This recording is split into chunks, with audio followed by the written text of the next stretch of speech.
Since the success of completing Operation Census Thunder across 3 campaigns, we've been blessed by Super Earth with the immediate, we'll get to that, deployment of the supplier FRV as a stratagem to all who participated. Participating recruits are now eligible for supplemental democratic rewards. Unfortunately though, for the players that never got to take part in this campaign, you'll have to wait. When you ask, who knows? It will be available again at a later stage. Lack of transparency as usual, but shut up asking questions. Does Super Earth pay you to think? No. Go farm super credits. I feel like the supply FRV changes the game substantially now, for me at least. And so I do feel like this stratagem has now somewhat of an exclusivity to it. It's not a cape, as Cold Brew so eloquently put it here.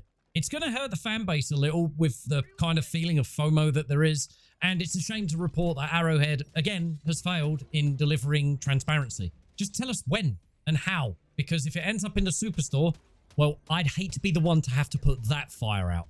Because as Cold Brew said, this isn't a cape. This isn't something like the Malevolent Creek cape. Those things need to stay like locked behind certain achievements. But when it comes to these kind of things, this could, well, as far as I'm concerned, be somewhat of a meta towards the game. And locking some divers out of another stratagem of such a caliber, I don't know. It's a bit shitty. There's still an open debate on the delivery of the undocumented changes list that is one hell of a list, and from my point of view is a somewhat catch-22 part of this current patch. They're damned if they do and they're damned if they don't. The undocumented changes, well, not too long to list. It's a ridiculous size for sure, but you're not rewriting the entirety of War and Peace. They're patch notes. You said you wouldn't hide things, whether they're good or bad, but you did. And it doesn't matter with comments like this that says, so all you need to do is find what enemy types are missing in both listed and unlisted changes. Those are the ones that are nerfed against shields, vehicles, and mechs. You shouldn't need to do that. That's like handing in a textbook to your teacher and saying, my homework's inside that. Moving on, and to wrap up an image that has only just started to make the rounds on the subreddit with a diver claiming that they had been banned from Discord for simply saying the words Helldivers free confirmed, is not real. People have said it multiple times on the Discord channel without being banned, and for someone to waste time and effort on such a thing is kind of odd behavior. Before we wrap up, I'd just like to congratulate the incredible achievement over on the Freedom Alliance front. The Save the Children charity campaign absolutely overstepped the goal democratically by raising an incredible $263,876.40.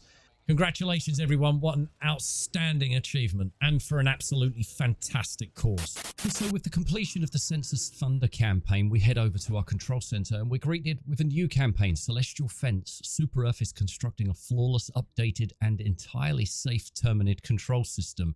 I guess we'll see about that. A wall to permanently quarantine the bug menace called TCS. I think there's a little coding error there. The Helldivers must defend its construction, secure resources to maintain our record-breaking pace, and hold the line to guarantee eternal planetary security. And like I mentioned, we get ourselves a new Marksman Rifle. Not too sure on any of the information or what exactly that gun is going to be. It's very early in the morning. It's currently 6:45, and I recorded this yesterday, and because all of this new information changed, I have to try and do this before I go to work. And if you're wondering why I'm being quiet, it's because everybody's asleep.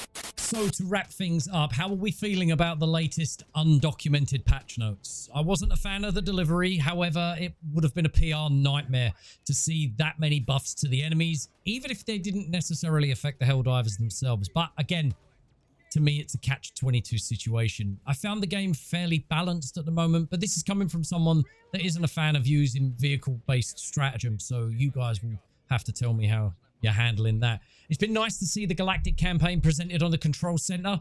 It's still looking a bit bare bones when it comes to previous campaigns. Hopefully that's something that comes sooner rather than later, but I'm really enjoying using and seeing that as something that can be used on our super destroyers. I just hope we start seeing more stuff appearing in our super destroyers to make it feel that bit more personal.